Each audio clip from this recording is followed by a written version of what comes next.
ओम शांति। आज बाबा की 4 जनवरी 2025 की साकार मुरली के महावाक्य हैं। मुरली का सार है, मीठे बच्चे, तुम अशरीरी बन जब बाप को याद करते हो तो तुम्हारे लिए यह दुनिया ही खत्म हो जाती है। देह और दुनिया भूली हुई है। प्रश्न है, बाप द्वारा सभी बच्चों को ज्ञान का तीसरा नेत्र क्यों मिला है? उत्तर है, अपने को आत्मा समझ बाप जो है जैसा है उसी रूप में याद करने के लिए तीसरा नेत्र मिला है। परंतु यह तीसरा नेत्र काम तब करता है जब पूरा योग युक्त रहे, अर्थात एक बाप से सच्ची प्रीत हो, किसी के नाम रूप में लटके हुए ना हो। माया प्रीत रखने में ही विघ्न डालती है, इसी में बच्चे धोखा खाते हैं। गीत है, मरना तेरी गली में, जीना तेरी गली में। ओम शांति। सिवाय तुम ब्राह्मण बच्चों के इस गीत का अर्थ कोई समझ ना सके। जैसे वेद शास्त्र आदि बनाए हैं, परंतु जो कुछ पढ़ते हैं उसका अर्थ नहीं समझ सकते। इसलिए बाप कहते हैं, मैं ब्रह्मा मुख द्वारा सब वेद शास्त्रों का सार समझाता हूँ। वैसे ही इन गीतों का अर्थ भी कोई समझ नहीं सकते, बाप ही इनका अर्थ बताते हैं। आत्मा जब शरीर से न्यारी हो जाती है तो दुनिया से सारा संबंध टूट जाता है। गीत भी कहता है, अपने को आत्मा समझ अशरीरी बन बाप को याद करो तो यह दुनिया ही खत्म हो जाती है। यह शरीर इस पृथ्वी पर है, आत्मा इससे निकल जाती है तो उस समय उसके लिए मनुष्य सृष्टि जैसे है नहीं। आत्मा नंगी बन जाती है, फिर जब शरीर में आती है तो पाठ शुरू हो जाता है। फिर एक शरीर छोड़ दूसरे में जाकर प्रवेश करती है, वापिस महतत्व में नहीं जाना है, उड़कर दूसरे शरीर में जाती है। यहाँ इस आकाश तत्व में ही उनको पाठ बजाना है, मूल वतन में भी नहीं जाना है। जब शरीर छोड़ते हैं तो न यह कर्म बंधन न वह कर्म बंधन रहता है। शरीर से ही अलग हो जाते हैं, फिर दूसरा शरीर लेते हैं तो वह कर्म बंधन शुरू होता है। यह बातें सिवाय तुम्हारे और कोई मनुष्य नहीं जानते। बाप ने समझाया है, सब बिल्कुल ही बेसमझ है, परंतु ऐसे कोई समझते थोड़े ही हैं। अपने को कितना अक्लमंद समझते हैं, पीस प्राइज देते रहते हैं। यह भी तुम ब्राह्मण कुलभूषण अच्छी रीति समझा सकते हो। वह तो जानते ही नहीं कि पीस किसको कहा जाता है। कोई तो महात्माओं के पास जाते हैं कि मन की शांति कैसे हो, यह तो कहते हैं वर्ल्ड में शांति कैसे हो। ऐसे नहीं कहेंगे कि निराकारी दुनिया में शांति कैसे हो, वह तो है ही शांति धाम। हम आत्माएं शांति धाम में रहती हैं, परंतु यह तो मन की शांति कहते हैं। वे जानते नहीं कि शांति कैसे मिलेगी। शांति धाम तो अपना घर है, यहाँ शांति कैसे मिल सकती है। हाँ, सतयुग में सुख शांति संपत्ति सब है, जिसकी स्थापना बाप करते हैं। यहाँ तो कितनी अशांति है, यह सब अब तुम बच्चे ही समझते हो। सुख शांति संपत्ति भारत में ही थी, वह वर्षा था बाप का, और सुख दुख अशांति कंगालपना यह वर्षा है रावण का। यह सब बातें बेहद का बाप बैठ बच्चों को समझाते हैं। बाप परम धाम में रहने वाला नॉलेजफुल है, जो सुख धाम का हमको वर्षा देते हैं, वह हम आत्माओं को समझा रहे हैं। यह तो जानते हो नॉलेज होती है आत्मा में, उनको ही ज्ञान का सागर कहा जाता है। वह ज्ञान का सागर इस शरीर द्वारा वर्ल्ड की हिस्ट्री ज्योग्राफी समझाते हैं। वर्ल्ड की आयु तो होनी चाहिए ना, वर्ल्ड तो है ही, सिर्फ नई दुनिया और पुरानी दुनिया कहा जाता है। यह भी मनुष्यों को पता नहीं, न्यू वर्ल्ड से ओल्ड वर्ल्ड होने में कितना समय लगता है। तुम बच्चे जानते हो, कलयुग के बाद सतयुग आना जरूर है, इसलिए कलयुग और सतयुग के संगम पर बाप को आना पड़ता है। यह भी तुम जानते हो, परमपिता परमात्मा ब्रह्मा द्वारा नई दुनिया की स्थापना, शंकर द्वारा विनाश कराते हैं। त्रिमूर्ति का अर्थ ही है यह, स्थापना विनाश पालना। यह तो कॉमन बात है, परंतु यह बातें तुम बच्चे भूल जाते हो। नहीं तो तुमको खुशी बहुत रहे, निरंतर याद रहनी चाहिए, बाबा हमको अब नई दुनिया के लिए लायक बना रहे हैं। तुम भारतवासी ही लायक बनते हो और कोई नहीं।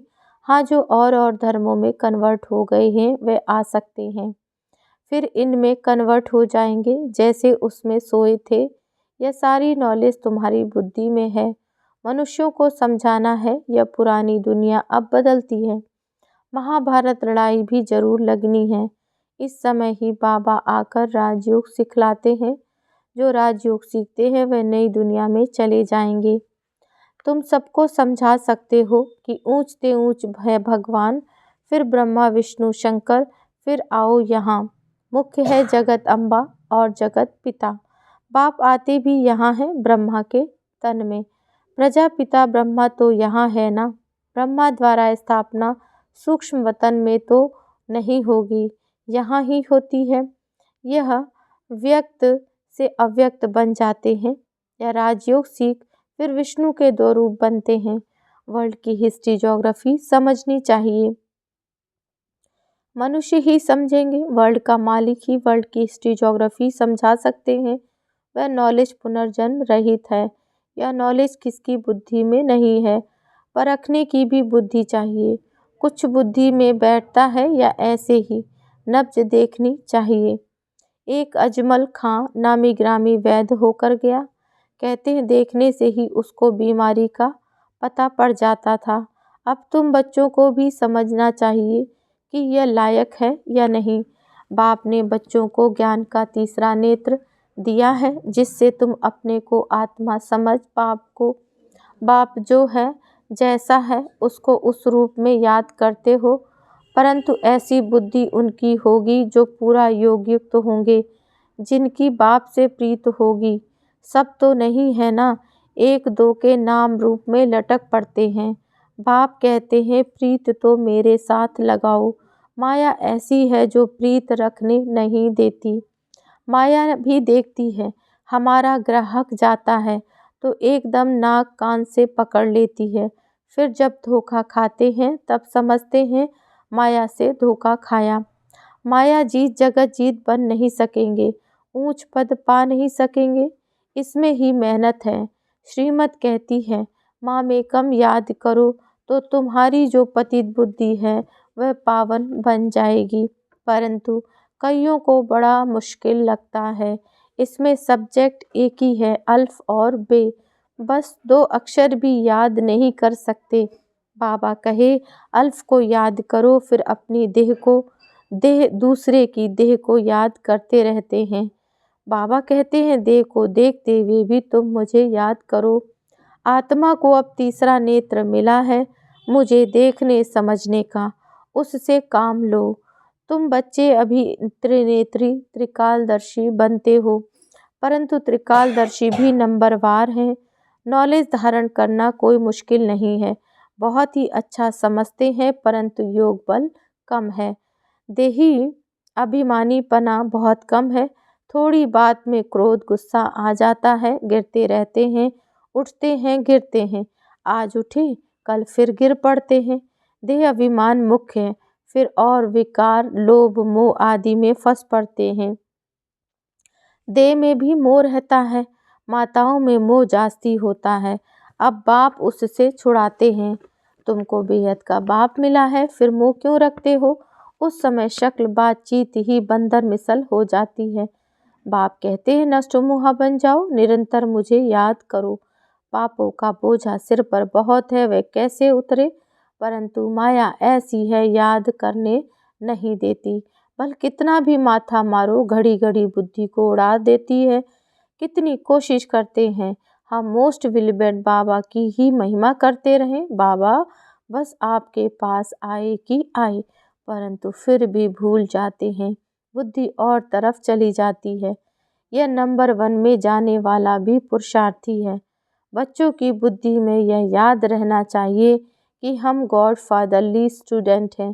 गीता में भी है भगवान उवाच मैं तुमको राजाओं का राजा बनाता हूँ। सिर्फ शिव के बदले श्री कृष्ण का नाम डाल दिया है। वास्तव में शिव बाबा की जयंती सारी दुनिया में मनानी चाहिए। शिव बाबा सबको दुख से लिबरेट कर गाइड बन ले जाते हैं। यह तो सब मानते हैं कि वह लिबरेटर गाइड है, सबका पतित पावन बाप है, सबको शांति धाम सुख धाम में ले जाने वाला है। तो उनकी जयंती क्यों नहीं मनाते? भारतवासी ही नहीं मनाते हैं, इसलिए ही भारत की यह बुरी गति हुई। मौत भी बुरी गति से होता है। वह तो बॉम्ब्स ऐसे बनाते हैं, गैस निकला और खलास, जैसे क्लोरोफॉर्म लग जाता है। यह भी उन्हों को बनाने ही हैं, बंद होना इम्पॉसिबल। जो कल पहले हुआ था सो अब रिपीट होगा। इन मूसलों और नेचुरल कैलेमिटीज से पुरानी दुनिया का विनाश हुआ था, सो अभी भी होगा। विनाश का समय जब होगा तो ड्रामा प्लान अनुसार एक्ट में आ ही जाएंगे। ड्रामा विनाश जरूर कराएगा, रक्त की नदियां यहाँ ही बहेंगी। सिविल वार में एक दो को मार डालते हैं, तुम्हारे में भी थोड़े जानते हैं कि यह दुनिया बदल रही है। अब हम जाते हैं सुखधाम, तो सदैव ज्ञान के अतीन्द्रिय सुख में रहना चाहिए। जितना याद में रहेंगे उतना सुख बढ़ता जाएगा। छी देह से नष्टोमोहा होते जाएंगे। बाप सिर्फ कहते हैं अल्फ को याद करो तो बेबादशाही तुम्हारी है। सेकंड में बादशाही, बादशाह को बच्चा हुआ तो गोया बच्चा बादशाह बनाना। तो बाप कहते मुझे याद करते रहो और यह चक्र को याद करो तो चक्रवर्ती महाराजा बनेंगे। इसलिए गाया जाता है सेकंड में जीवन मुक्ति, सेकंड में बेगर टू प्रिंस। कितना अच्छा है। तो श्रीमत पर अच्छी रीति चलना चाहिए। कदम कदम पर राय लेनी होती है। बाप समझाते हैं मीठे बच्चे, ट्रस्टी बनकर रहो तो ममत्व मिट जाए, परंतु ट्रस्टी बनना मासी का घर नहीं।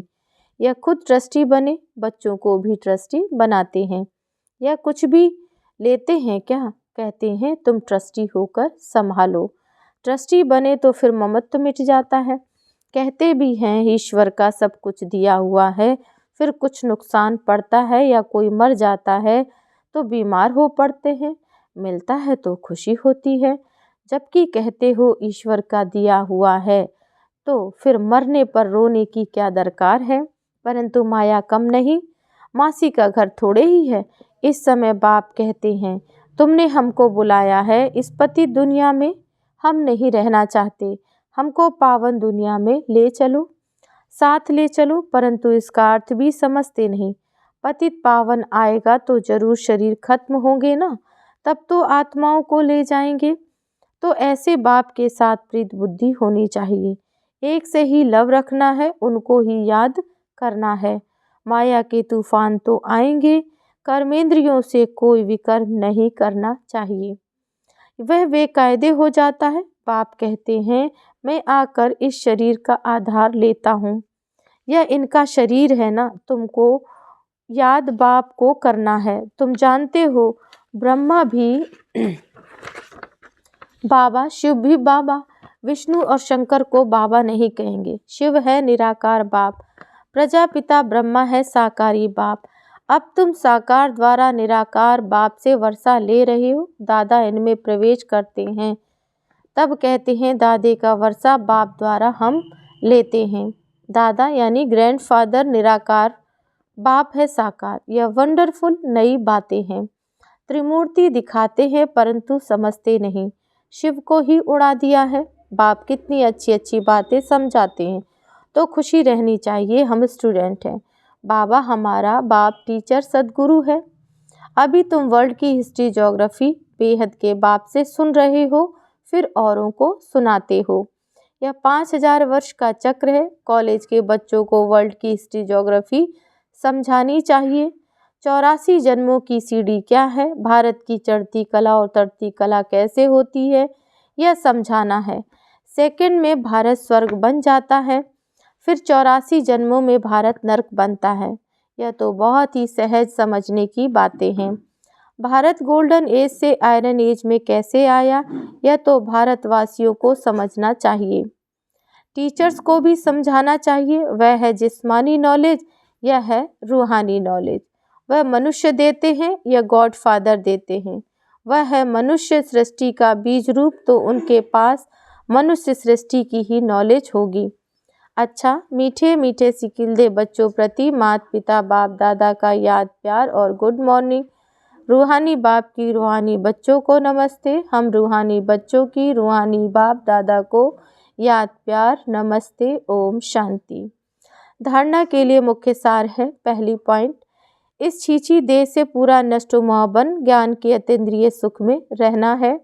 बुद्धि में रहे अब यह दुनिया बदल रही है, हम जाते हैं अपने सुख धाम।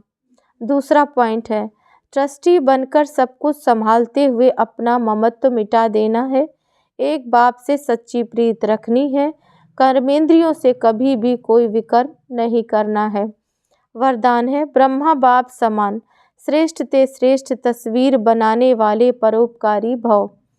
श्रेष्ठ स्मृति और श्रेष्ठ कर्म द्वारा तकदीर की तस्वीर तो सभी बच्चों ने बनाई है, अभी सिर्फ लास्ट टचिंग है संपूर्णता की व ब्रह्मा बाप समान श्रेष्ठ ते श्रेष्ठ बनने की। इसके लिए परोपकारी बनो, अर्थात स्वार्थ भाव से सदा मुक्त रहो। हर परिस्थिति में, हर कार्य में, हर सहयोगी संगठन में जितना निस्वार्थपन होगा उतना ही परोपकारी बन सकेंगे। सदा स्वयं को भरपूर अनुभव करेंगे, सदा प्राप्ति स्वरूप की स्थिति में स्थित रहेंगे, स्व के प्रति कुछ भी स्वीकार नहीं करेंगे। स्लोगन है, सर्वस्व त्यागी बनने से ही सरलता व सहनशीलता का गुण आएगा। आज का व्यक्त इशारे है, यह सकाश देने की सेवा निरंतर कर सकते हो, इसमें तबीयत व समय की बात नहीं है। दिन रात इस बेहद की सेवा में लग सकते हो। जैसे ब्रह्मा बाप को देखा, रात को भी आँख खुली और बेहद की सकाश देने की सेवा होती रही। ऐसे फॉलो फादर करो। जब आप बच्चे बेहद को सकाश देंगे तो नज़दीक वाले ऑटोमेटिक सकाश लेते रहेंगे। इस बेहद की सकाश देने से वायुमंडल ऑटोमेटिक बनेगा। ओम शांति।